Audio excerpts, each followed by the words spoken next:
Meron pong isang napakahalagang kayamanan ang tao at ito yung anong nadarama mo sa iyong kalooban. How you feel inside. Kahit ano pa ang nangyayari sa labas, kahit gaano karangya, kahit gaano ka-successful, pagka ang feeling mo sa kalooban mo walang kwenta, damay ang lahat. So it's in our spiritual agenda to win the spiritual battle so that we will feel good inside. At yan po ang ating pag-aaral, how to feel good inside. God is concerned about that because God wants us to have a full, meaningful, and a joyful life. Our God in heaven, we thank you that you live in our hearts. We thank you that your Spirit makes home in our heart, O God. And we thank you that you are one with us when we are one with you. We ask you, Father, to cleanse us, make us whole, enable us to enter your holy presence. We declare our sins to you. We declare our need for you, O God. Make us whole, cleanse us with the blood of Jesus, forgive us our sins. And as you forgive us, O God, we come to you, we approach your throne of grace, your throne of goodness, as forgiven children, and we ask you to bless us, teach us, open our eyes and ears.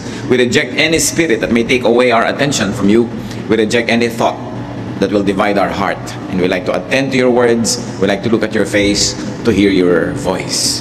Heal as you teach us, enable us, Lord, to touch your heart, and may you touch our hearts as well, so that we may be changed. Lead us, teach us. In the name of Jesus, your Son, our Lord, we pray. 1 Corinthians 6:19 says, your body is a temple of the Holy Spirit. Napakarami, malalim ang kahulugan ng ating katawan, ng ating puso, yung ating pagiging tao ay tirahan ng Espiritu ng Diyos. At bili naman sa Ephesians 4:30, do not grieve the Holy Spirit of God. So nakatira sa puso ng tao ang Espiritu ng Diyos at kabilin-bilinan, huwag palungkutin, huwag pagluksain, huwag bibigyan ng at tatanggalan ng sigla ang Espiritu na nasa atin. How to feel good inside? First of all, be clean. It's very important to be clean. Lalo tayo mga Pilipino, mahilig talaga tayo sa hygienic practices. Kahit ano pa ang kalagayan mo, pag hindi ka nagsipilyo, parang you don't feel happy. So, ang mga empleyado, makikita mo after lunch break, kanya-kanyang sipilyuhan sa mga lababo, sa mga banyo, kung saan-saan.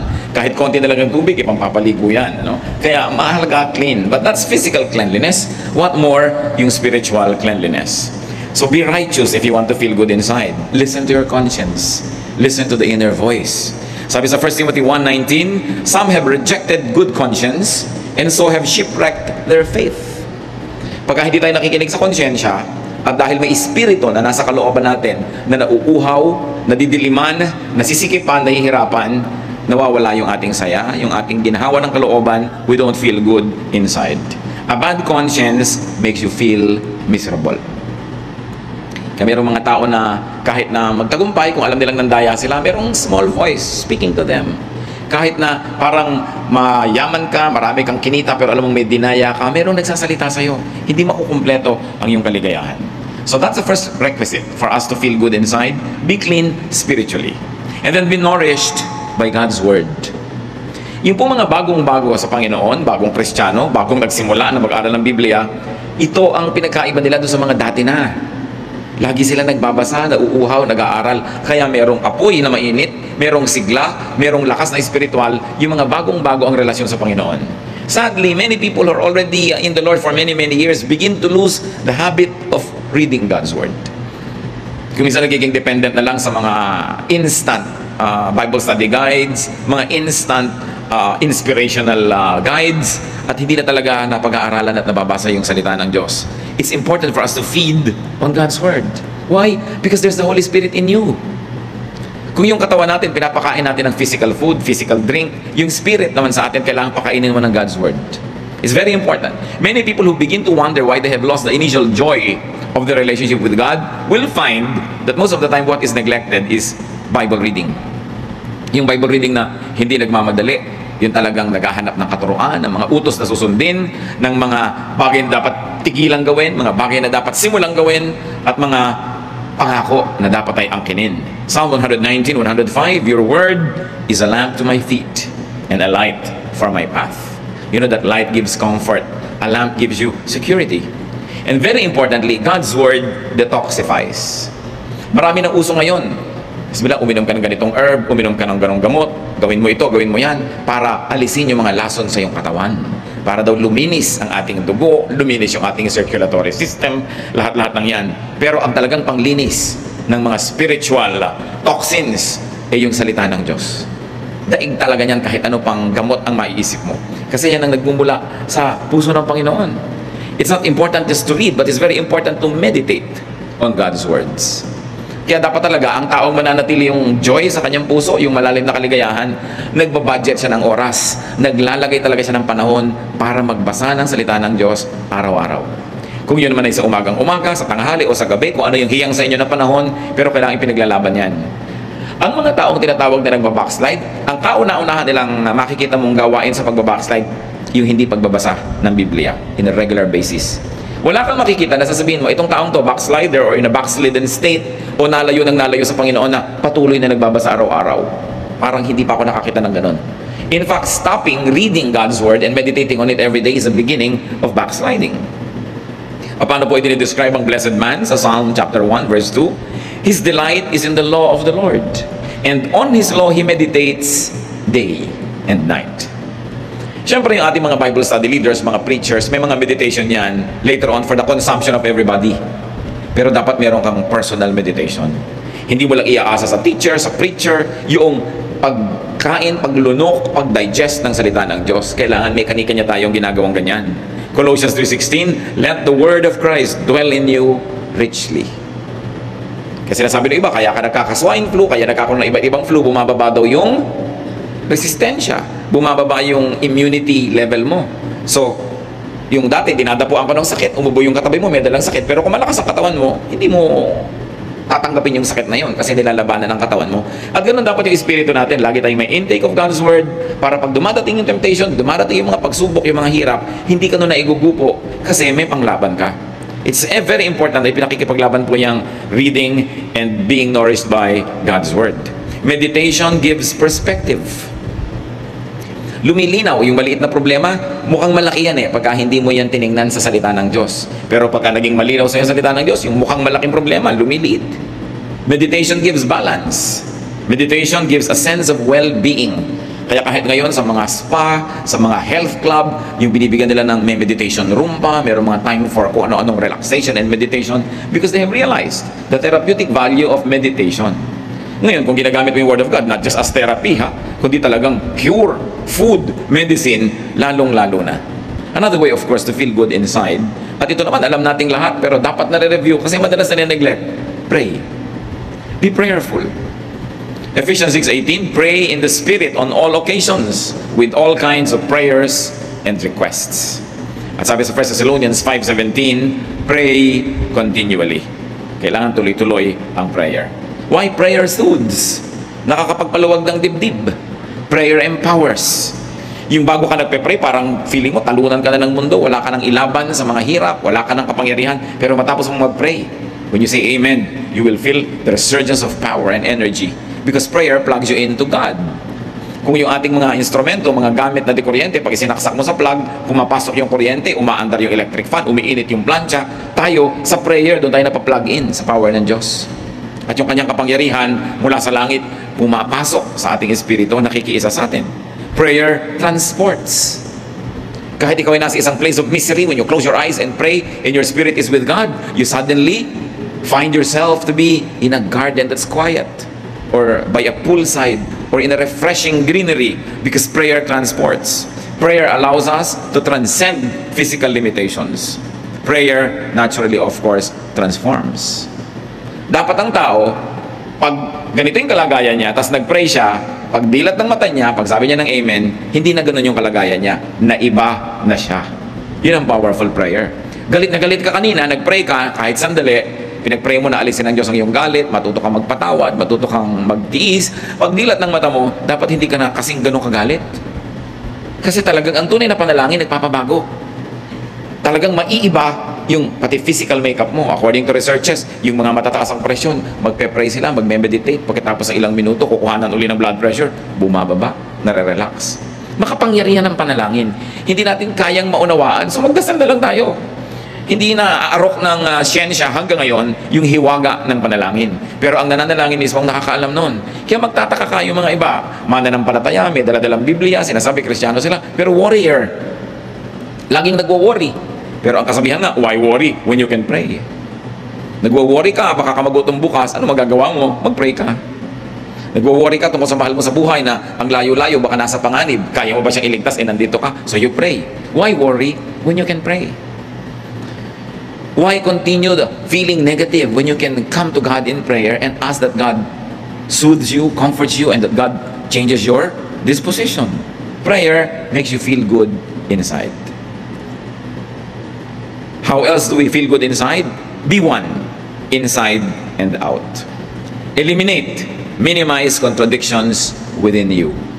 Dapat pag nakangiti ang labi mo sa isang tao, pati puso mo nakangiti talaga sa kanya. Mahirap yung nakangiti yung labi mo pero nakasimangot yung puso mo. Yun yung hati ka. Hindi ka sasaya nun. Walang taong hati na sumaya. Kailangan, nando ka sa cause na gusto mo. Hindi dun sa labagang yung kalooban. Dapat, sinusuportahan mo yung mga taong gusto mo talagang suportahan. Minamahal mo yung gusto mong mahalin. Ginagawa mo yung talagang gusto mong gawin. Kasi pag hindi mo pa ginawa yung gusto mong gawin, sinong gagawa nun para sa'yo? Ang pinag-uusapan siyempre natin yung mga gawain na hindi naman pinagbabawal ng Diyos. Yung pagdadalawang isip, pagdadalawang loob, nagtatanggal yan ng kapayapaan at katahimikan. Kaya mga kapatid, kung ano man ang pinagdadalawang loob nyo, pag-isipan nyo na, get good advice, manalangin kayo at magpasya na kayo sa isa. Mahirap yung dalawa-dalawa, tatlo-tatlo ang hinahabol natin sa buhay. Kailangan magpasya kang maging buo.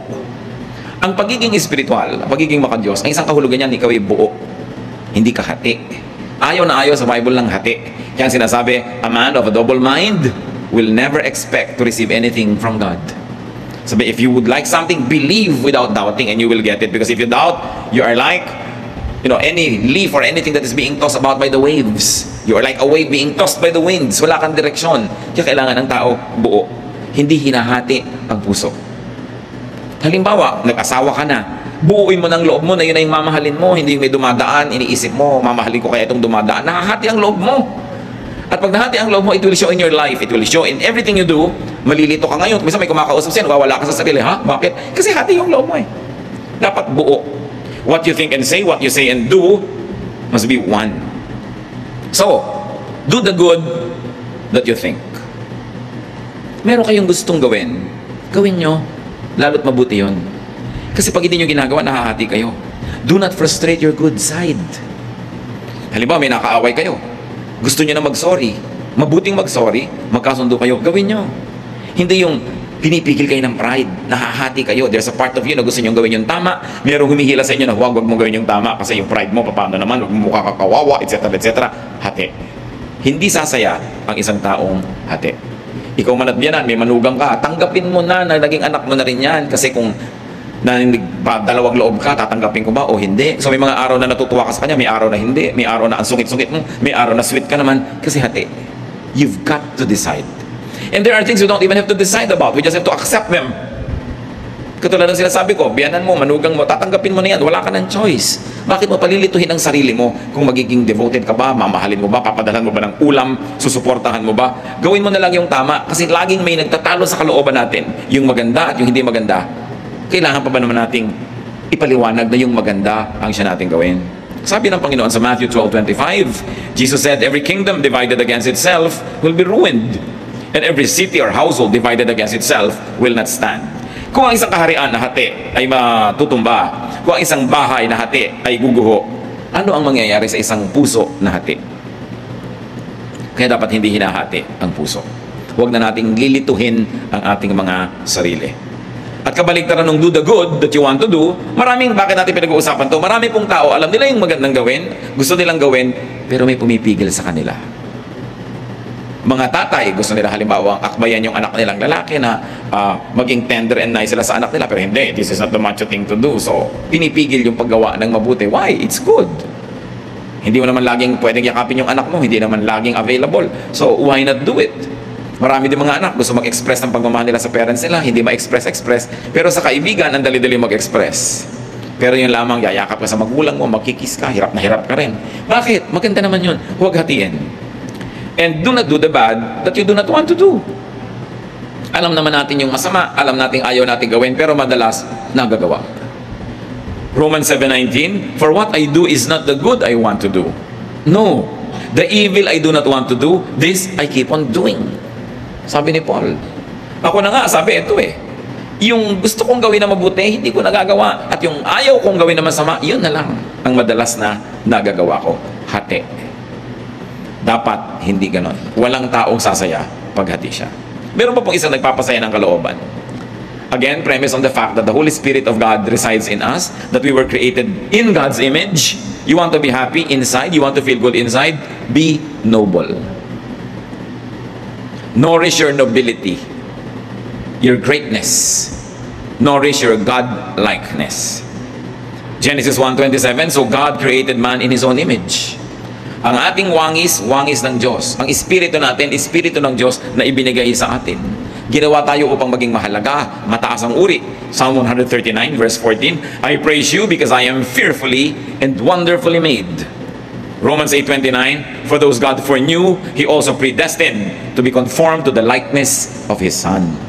Tayo, kamukha ng Diyos, nilikha, ginawang tao, naligaw, na iba yung itsura, pero ang goal ngayon bumalik na maging kamukha uli ng Diyos through the Lord Jesus Christ. So ano ang purpose ng buhay? Maging kamukha uli ng Diyos. Maging kapareho ng Diyos ang isip, ang puso, ang gawain. At ang tao, pinakamasaya, pagka yung kanyang wangis, yung gawa niya, yung sitwasyon niya sa buhay, malapit sa wangis ng Diyos. Kasi yun ang likas, yun ang totoo, yun ang natural sa atin. Parang mga baboy, ano ay kinakatuwa niyan? Maglublob sa putik. Kalabaw, ano kinakatuwa? Maglublob sa tubig at sa putik. Kasi yun ang nature nila Baboy sila, kalabaw sila. Diba? Ano ang ikinaliligaya ng ibon? Lumipad. Kaya ibon man, may layang lumipad. Kulungin mo at umiiyak. Kasi nature niya yun na lumipad. Anong nature ng tao? Maging kamukha ng Diyos. Kasi nilikha tayo na kamukha ng Diyos, at nung tayo'y nadapa at naligaw, kaya si Jesus ay namatay para sa atin tayo tubusin, para makabalik tayo dun sa daan, pagbalik dun sa pagiging kamukha muli ng Diyos. So what is the goal of life? Christ-likeness. At kung gusto mo to feel good inside, be Christ-like, be God-like, be noble. Maging kagalang-galang. Kaya di ba, pagka ikaw ay dumarating at binibati ka ng maganda, you feel good, ginagalang ka. Pero pag binabastos ka, you feel bad. Why? Kasi hindi natin nature na bastusin. We were created in God's image. Kaya pag binibigyan ka ng halaga, inaalok, binabati ng good morning, birthday mo, naalala, lalo't may regalo, tuwang-tuwa ka. You know why? Because pinapahalagahan ka. Kasi tayo ay mahalaga. Sino ngayon ang taong lulungkot? Yung hindi niya pinahahalagahan ng sarili. Yung pinapayagan niya na maging siya ay basahan dyan. Binabastos-bastos, binabaliwala. Walang taong sumasaya na ganun. Kasi hindi na ating likas. What then should we do? No? How do we become noble and nobler and nobler? By making the right choices. May mga gusto tayong gawin na mataas, maganda, gawin natin. Meron tayong gustong sabihin na noble, gusto mong pumuri sa tao, gawin mo. Because it's the noble thing to do. Luke 12:12, the Holy Spirit will teach you what you should say. Ganun nakatanim sa ating yung Espiritu na pati sasabihin mo pa nga, maitutulong ng Espiritu, yung gagawin mo, yung desisyon mo, kung maganda ang relasyon mo sa Diyos. So, how do we become noble? Do good. We are most noble when we do good. We are least noble when we do things that are bad. Kaya nakikita niyo yung mga nahuhuli sa akto na gumagawa ng mali. Pinagmamalaki ba nila yun? No. Kasi hindi yun ang gusto natin na malaman ng tao tungkol sa atin. Kasi hindi tayo talaga ganun. Dapat maging mabuti at maging mabait. Because that is what is noble. Yung mabuti, inclination yon. This is the nature of the heart, mabuti. Yung mabait is kabutihan in action, nagiging kabaitan. So mabait ka, mabuti ka. Mayroong mga taong mabuti pero hindi mabait. Mabuti sila, hindi sila gumagawa ng masama. May intensyon sila gumawa ng mabuti pero wala namang action. Kailangan may action. Yun ang kabaitan. How do you feel noble? Kailan tayo nakakaramdam, mga kapatid, na ang taas-taas ng pagkatao mo? When you give more than you get, you feel noble. Yung nagbibigay ka, taos puso, you feel noble kasi ikaw yung binibigyan. Di ba? Hindi masarap yung feeling na ikaw yung binibigyan. Pag masarap ang feeling mo nun, something's wrong. Pero usually, mas masarap yung nagbibigay ka kesa yung namamalimos ka, kesa ikaw itong kinakahabagan. Mas masarap yung ikaw yung nahahabag because to give is noble. Do not get, then just forget. Kasi halimbawa, dumating yung point, ikaw ang tumatanggap, ikaw ang binibigyan. How will you become noble now? Ikaw yung naging recipient. Nagbabayad ka ng utang na loob. Nagsusukli ka, gumagawa ka ng mabuti. Kaya pag may gumawa sa atin ng mabuti, pagkatapos na-empower naman tayo, lumakas, tayo naman yung gumagawa ng mabuti sa kanila, you feel good. Because it's your nature to feel good that way. You want to feel noble, give more than you get. Give more than you receive. Do not just get and forget. Pagka kayo hingi lang ng hingi, kuha ng kuha, tapos hindi tayo marunong magsukli, gumawa ng mabuti, yung konsyensya nyo, binabagabag din kayo. You will not feel good. Hanggang hindi kayo nagsusukli ng kabutihan. Do not receive what you cannot reciprocate. Mga babae, nililigawan kayo, o ngayon kahit lalaki, naliligawan na rin. No? So ang nangyayari, huwag kayong tanggap ng binibigay sa inyo kung wala naman pala kayong pagtingin. Hindi nyo naman pala susuklian ng isang kindat o isang holding hand o isang yakap. Wala pala kayong balak isukli o ipalit. Huwag nyo tanggapin. Because that is not the noble thing to do. It's important to be noble, and nobility has nothing to do with wealth. May mga taong yayaman pero hindi noble ang mga pamamaraan nila, hindi noble yung kanilang karakter. May mga taong hihirap pero ang taas ng pagkatao. Alam mong taong-tao ito kahit walang pera. Walang kinalaman ng pera dyan. And when we are noble in our ways, we feel good. Another way to feel good inside, be classy. Dapat class act. Hindi ko sinabing maging mahal ang damit mo, maging expensive yung taste mo, pero may class ka. What do you mean? Do not say, do not think what makes you appear or feel cheap. Meron na ba kayong nagawa na sabi na pagkatapos na nagsisisi kayo dahil mukha kayong mumurahin? Huwag yung gagawin yun. No? Halimbawa, gusto mo isang tao pero ayaw sa'yo, huwag mong ipagdudutan ng sarili mo kasi magiging cheap ka. Yung tuwing dadaan siya doon, nandun ka nakakalap. Yung pupunta sa showroom na yun, nandun ka. Yung parang wala ka nang ginawa kundi planuhin siya abangan. It's cheap. No? Do not appear and do not feel cheap. Pero lalo ikaw babae, hindi ka naman pinapansin. Ikaw pa tong laging nakakalap dyan. You know, it's cheap. It will not make you feel good. Magkakaroon ka lang ng immediate pleasure dahil napagbigyan mo yung hilig mo. Pero pag nananahimik ka at nag-iisa, ang feeling mo, bumaba ang pagkatao mo. You want to be happy inside? Be classy. Beware of addictive things and addictive habits. Lahat ng bagay na nakaka-addict, nakakapagpa-cheap. Nakita niyo mga ibang tao na antitino, ang gaganda ng behavior, nung naging drug dependent, pati sariling nanay ninanakawan, sariling anak ninanakawan, kasi naging addict. Addicts compromise and degrade themselves just to get a fix. Kaya maraming antitinong babae nung naging drug dependent, pati katawan ay pinagbibili sa murang halaga, makakuha lang ng kailangan niyang gamot. Addiction cheapens people. Kahit anong addiction yon. Addict ka halimbawa sa sugal. Addict ka halimbawa sa isang uri ng pagkain. All kinds of addictions. Kaya ang isang message ni Lord Jesus Christ is freedom. Sabi, moderate yourself, moderate your lifestyle that you do not become dependent on anything or anyone. Sabi ni Paul, we have learned to be content in whatever situation. Sa init at lamig, sa gutom at busog, sa meron at wala. Sabi ganon, natututo kami maging kontento. Because anything that you will desire can become your master. And to have a master, no matter what, basta hindi ang Panginoon yon, can cheapen anybody. So do not degrade yourself. Isang payo sa mga umiibig, kung talagang ayaw sa inyo, wala kayong magagawa para kayo magustuhan. Habang nandyan kayo at nagpipilit, lalo lang kayong nakakaayawan. At lalo lamang bababa ang pagtingin sa inyo, lalong lumalayo yung pag-asa niyong magustuhan kayo. Subukan yung talikuran at iwan, baka sakali pa. Pero yung hahabol-habol ka, wala kang pag-asa. Pamisa-misa baka pagtyagaan ka, lalo't wala namang ibang tao, pero gusto mo yung pinagtsatsagaan ka lang, o pinagbibigyan. So kung ayaw, di wag. If you don't like me, we both lose. Dapat ganun ang policy mo. Do not allow others to degrade you. Save yourself from degrading situations. Katulad nung kwento sa Luke 15:13-18, yung prodigal son.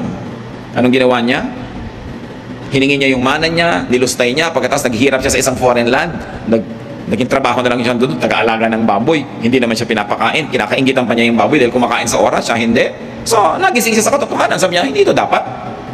So, ganun, uuwi ako sa tatay ko, hihingi ako ng tawad, at mamamasukan na lang ako sa kanyang katulong. Kasi ang mga katulong ng tatay ko are better fed than I am.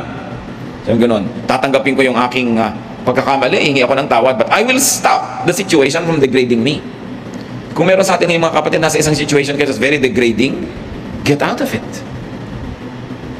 Halimbawa, hindi naman kayo ang asawang tunay, tapos mga 3 times a year lang kayong sinisipot, sa ilalim pa ng silong ng Fort Santiago.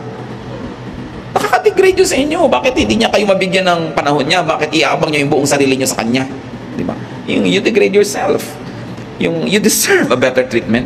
You have only one life to live on this earth. There's eternal life, yes, but here only one. So bakit mo papayagan na nadadaya ka? Yung hahabol-habol ka sa hindi naman pwedeng managot sa'yo.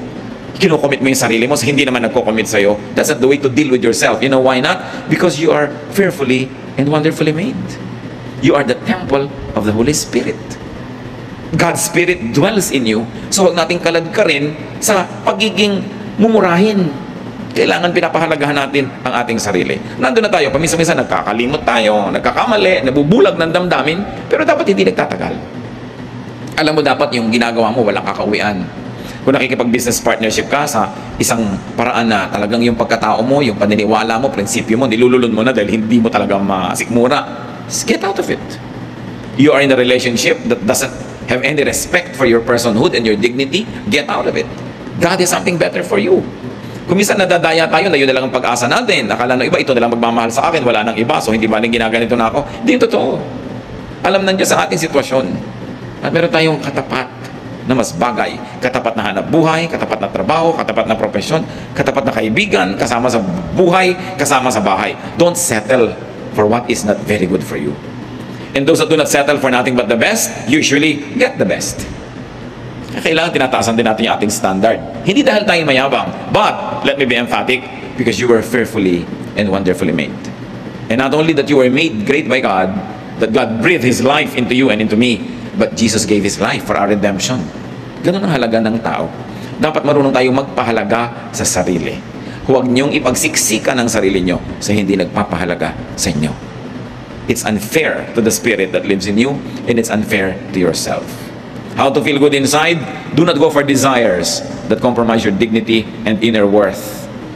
Kasama na dyan yung mga physical desires and emotion. As you can see, related lahat ang pinag-uusapan natin.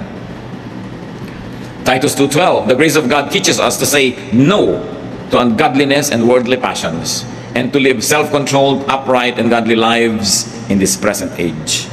Ang tanong, what desires, what feelings make you cheap? Dapat natin identify yon. Kita nyo si Joseph. He was very young, very handsome. He became a worker in the household in Egypt. At yung misis doon sa bahay na yun, nagkagusto sa kanya, lagi kasing wala si mister. So inaakit-akit niya si Joseph. Genesis 39, 6-8. Now Joseph was well built and handsome, and after a while his master's wife took notice of Joseph and said, "Come to bed with me." But he refused. Kita niyo si Mrs. Potiphar was refused by a slave boy. So why put yourself in a situation where you can be refused? So in a manner of speaking, because of her desire, she cheapened herself. But of course, Joseph being a man must have also the desire. But mas pinahalagahan niya yung dignity niya. Tsaka yung relasyon niya sa Diyos. Sabi niya, how can I do this and sin against God? No? So hindi niya pinatulan itong nang-aakit sa kanya. Sa Luke 4:3-8, ganyan din ang nangyari sa Panginoon. Inaakit ni Satanas na sumamba sa kanya. Bibigay ko to sa'yo, bibigay ko to sa'yo, bibigay ko to sa'yo. Sabi ni Lord, get behind me, leave me. God says that I should not. You know, to paraphrase what happened. So, kung ikaw naalok ng isang bagay na gusto mo at hindi mo na isip-isip na sa paghahangad mo sa bagay na yon, bababa ang kalagayan mo, madadaya ka nga. Kaya nagsisimula tayo mga kapatid sa mataas na pagtingin sa sarili. Hindi pagyayabang, hindi pride, but to remember who you are, that you are God's child, that you were created in God's image, and Jesus died so that you could be like Him again. Pag naaalala natin yun na may mataas tayong kalagayan, mataas na calling, then hindi ka papayag na ginaganong-ganong ka lang. Pag tayo inaapi-api, kinakawa-kawawa, binabaliwala, ang dapat mong gawin, remember who you are, that you are fearfully and wonderfully made. At sabi nga ng Ephesians 4:30, which we have already read, do not grieve the Holy Spirit. Pagka binababa natin ang ating pagkatao, we grieve the Holy Spirit. When we desire things to the point na susunod-sunod tayo, aabang-abang, we grieve the Holy Spirit. So feel good inside, and one of that is by changing the outside world. When you feel bad, baka naman may dahilan at pwede mong palitan in your outside world so that you will feel good. Maybe you should clean your environment, go out and take a walk, change the situation, and it might make you feel good inside. But you must permanente, hindi dependent sa mga bagay na nasa labas. Feel good inside by being good inside. When you are good, you will feel good. Kahit hindi ka ma-appreciate, Hindi ka mabayaran, hindi ka mapuri, pero mabuti ang iyong puso, gusto mong bigyan ng kaluguran ng Diyos, no matter what happens, you will feel good. Feel good inside by doing good. Napakalaki ng ligayang binibigay sa tao ng paggawa ng mabuti. Himalayan, hindi maipaliwanag, pero may nagawa kang mabuti, you will feel good. Feel good inside by nourishing your good side, not your bad side. Meron tayong good side, may bad side. But if you nourish the good side, you will feel good. If you nourish the bad side, you will feel bad. Kahit mga naging matagumpay yung bad side mo, but there's still this voice that will continue to make us feel bad. Mag-isip-isip tayo. Ama naming Diyos, nais namin ilapit sa inyo aming mga puso. Nagpapasalamat po kami sa bawat isa rito who feels good, who generally feels good. Pero inaalala rin namin, Lord, yung bawat isa na maaaring hindi ganun ang kalagayan, mas madalas malungkot, mas madalas matamlay, mas madalas merong nararamdamang hindi masarap, hindi maganda, na hindi maipaliwanag. Sa sandaling ito, Panginoon, sa mga pinag-usapan namin, ipakita mo doon sa mga generally not feeling good inside kung ano ang posibleng dahilan. Pakita mo sa amin kung ano ang mga ginagawa namin, Panginoon, na nagiging dahilan din kung bakit yung pakiramdam namin ay hindi masaya, hindi magaan, hindi nakakaluwalhati sa iyo. We are very thankful for each one who feels good, but for each one who doesn't, we pray that your wisdom will prevail, that you will teach us to identify the root causes of these ill feelings so that they may be uprooted and we will have a change of heart and our lives will be peaceful, lovely, and enjoyable. Magbulay-bulay tayo mga kapatid. Kung meron tayong mga ginagawa, iniisip, pamamaraan, lifestyle that contributes to not feeling good. At ipagpasalamat din natin sa Panginoon yung mga tama natin ginagawa. Sa mga 7 natin pinag-usapan, surely we will be able to identify things that make us feel good and the opposite that makes us feel bad. Madadaya tayo sa bawat panahon that we don't feel good inside. We will not always feel good outside. Kung minsan may sakit ang katawan natin, masakit ang ulo, masakit ang paa. But what is important is to feel good inside. Na yung espiritu natin payapa, tahimik, masaya, kaya nating harapin kahit anong hirap ng katawan o hirap sa paligid. Ama namin, patuloy po kayong humipo sa aming mga buhay at mga puso, and may you minister to us this message na maski, Panginoon, anuman ang pinagmumula ng aming kumisan, mga lungkot, mga katamlayan, ituro nyo sa amin kung paano ito lulutasin para ang buhay na ipinahiram nyo sa amin, Panginoon, may be lived in joy, in happiness, in peace. Manalangin tayo sumandali, and let the Spirit of God minister to each one, especially those that usually do not feel good. May the Spirit of God bless each one.